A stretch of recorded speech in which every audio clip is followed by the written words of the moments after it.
Bayangkan sebuah tanah yang menjadi saksi langkah para nabi, tempat Isa alaihi salam dilahirkan, tempat Sulaiman membangun kejayaannya, dan tempat Rasulullah Shallallahu Alaihi Wasallam diisrakan langsung ke langit.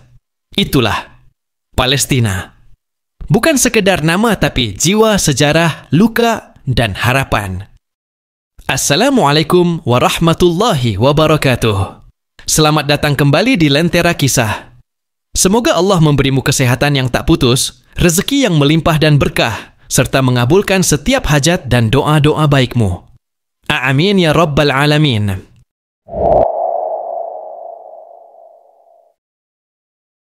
Jauh sebelum dunia mengenal peta, di antara bukit dan lembah Timur Tengah, ada sebuah tanah yang Allah sebut dalam Al-Quran sebagai Ardul Muqaddasah, tanah yang diberkahi.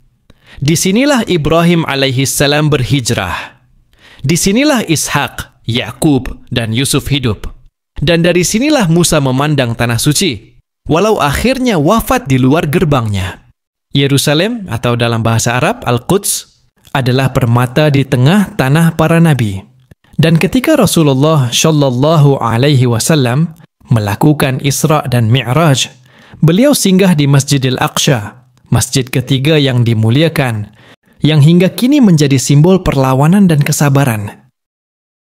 Tahun 637 Masehi, Khalifah Umar bin Khattab berjalan menuju Yerusalem. Bukan dengan kuda perang, tapi dengan pakaian sederhana dan pelayan yang bergantian naik untanya. Sampai di sana, Umar tak merebut kota itu dengan darah, tapi dengan keadilan. Pendeta-pendeta Kristen Yerusalem kala itu bahkan kagum. Tak ada gereja yang dihancurkan. Tak ada darah tumpah. Hanya satu permintaan. Umar, jangan salat di gereja ini, agar kelak umatmu tidak mengklaimnya. Dan Umar menghormati itu. Palestina di bawah kekuasaan Islam menjadi rumah bagi semua. Muslim, Kristen, Yahudi. Hidup berdampingan dalam damai. Namun, kedamaian itu tak bertahan selamanya. Tahun 1099, pasukan salib dari Eropa datang. Mereka menjarah Yerusalem, membunuh puluhan ribu penduduk, termasuk wanita dan anak-anak. Daratan yang tadinya suci berubah menjadi lautan darah. Masjid Al-Aqsa dijadikan kandang kuda. Tapi dari arah timur, datang seorang pria bijak bernama Salahuddin Al-Ayyubi. Dengan akhlak dan keberanian, beliau membebaskan Al-Quds di tahun 1187. Bukan dengan balas dendam, tapi dengan ampunan. Biarkan mereka pulang, katanya. Begitulah Islam memperlakukan musuh. Berabad-abad kemudian, Palestina berada di bawah pemerintahan Turki Utsmani. Stabil, damai, terjaga. Hingga awal abad ke-20, ketika badai kolonialisme mulai menyapu dunia Islam.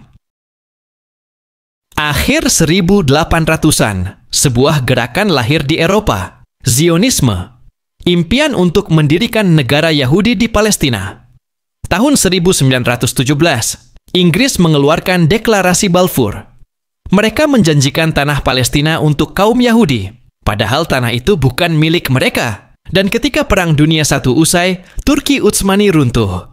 Palestina jatuh ke tangan Inggris yang membuka gerbang bagi ratusan ribu imigran Yahudi. Warga Palestina saat itu hanya bisa bertanya, "Di mana hak kami? Siapa yang peduli?" Tahun 1948, hari ketika Zionis Israel diproklamirkan menjadi negara, dan hari ketika Palestina hancur. Lebih dari 750.000 warga Palestina terusir dari rumah mereka. 500 lebih desa dihancurkan, dan tragedi demi tragedi terjadi. Deir Yassin, Tantura, Lidda. Tangisan tak berhenti. Tangisan yang tak pernah benar-benar reda.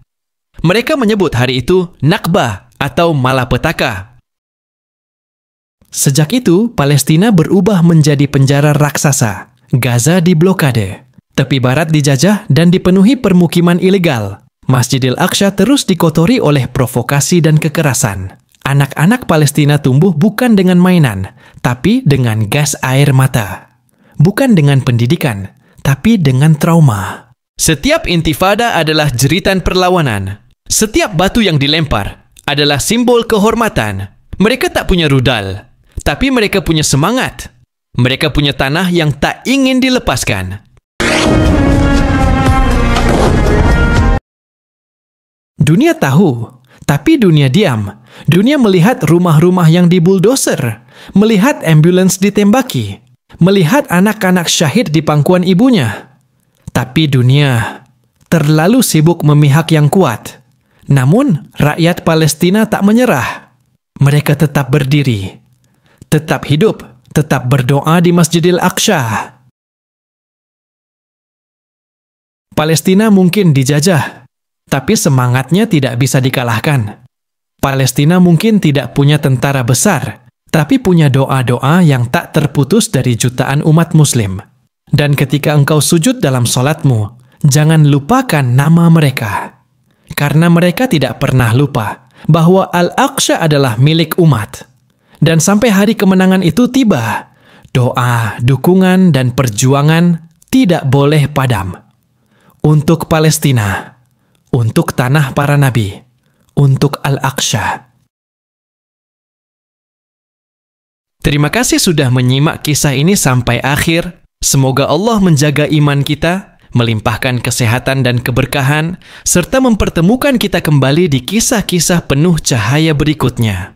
Barakallahu fiikum. Wassalamu alaikum warahmatullahi wabarakatuh. Stop.